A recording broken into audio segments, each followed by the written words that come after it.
मध्ये आपलं स्वागत। आणि बातमी आहे मध्यरात्री विधान भवनाबाहेर झालेल्या आंदोलनाची। काल मध्यरात्री जितेंद्र आव्हाड आणि कार्यकर्त्यांचं विधान भवनाच्या गेटवर आंदोलन सुरू होतं। नितीन देशमुखांना पोलीस स्टेशनमध्ये घेऊन जात असल्यामुळे आंदोलन करण्यात आलं। या विरोधात मध्यरात्री 1 वाजेच्या सुमारास आव्हाड आणि कार्यकर्त्यांनी सरकार विरोधात जोरदार घोषणाबाजी केली। काही वेळातच नितीन देशमुखांना पोलिसांनी ताब्यात घेतलं। यावेळी पोलिसांकडून आव्हाडांच्या कार्यकर्त्यांना धरपकड करण्यात आली। पोलीस कार अडवून बसलेल्या जितेंद्र आव्हाडांना देखील पोलिसांनी मागे खेचलं। मध्यरात्री रोहित पवार सुद्धा आंदोलनस्थळी दाखल झाले आणि झालेल्या प्रकाराचा त्यांनी निषेध व्यक्त केलाय। याविषयी जितेंद्र आव्हाड नेमकं काय म्हणाले बघूयात।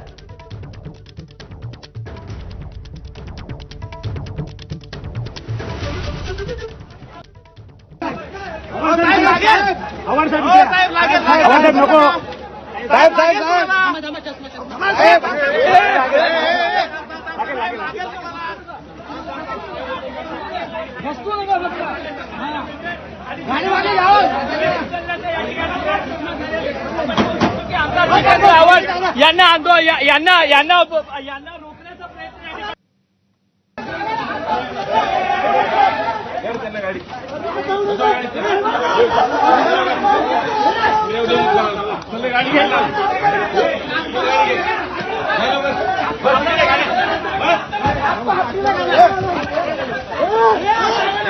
आणि या आंदोलनाच्या पार्श्वभूमीवर नंतर जितेंद्र आव्हाडांनी माध्यमांना काय प्रतिक्रिया दिली आहे आपण बघूयात।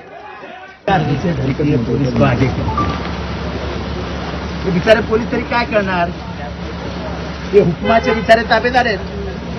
पण मोकोक्याचा आरोपी लपवला जातोय, गुन्ह्याचा आरोपी लपवला जातोय, ते महाराष्ट्राला समजू द्या। आणि त्यांना लपवण्यासाठी फोर्स वापरला जातोय, ते किती दुर्दैवी आहे।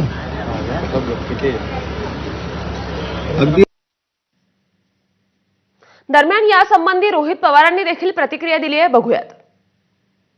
आपण जर बघितलं तर आव्हाड साहेबांना मेसेजेस आलेले आहेत, तुला बघतोच, तुला मर्डरच करतो, तुला मारून टाकतो, आई बहिणीवरनं शिव्या दिलेल्या आहेत। त्याबद्दल तुम्ही काय करणार आहात?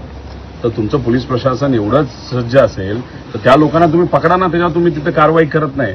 आणि मकोका लागणारा एक व्यक्ती, एक मर्डरर व्यक्ती जो तिथं विदाऊट पास आत येतो, तिथं एक आमदार तिथं फक्त डोळ्याने खुणवतो आणि तिथं आव्हाड साहेबांवर हल्ला करण्याचा प्रयत्न केला जातो। आव्हाड साहेब सापडत नाहीत म्हणून नितीन देशमुखवर हल्ला तिथं केला जातो। त्यामुळे आम्ही आमच्या नेत्यांबरोबर आहोत, आम्ही आमच्या कार्यकर्त्यांबरोबर आहोत आणि ही जी मगरुरी नाही आहे सरकारची ती कुठेतरी लोकांसमोर आली पाहिजे आणि त्यासाठी आम्ही सर्वजण प्रयत्न करू। आणि आता महत्त्वाच्या सर्व बातम्यांचा वेगवान आढावा घेऊया 100 हेडलाईन्स।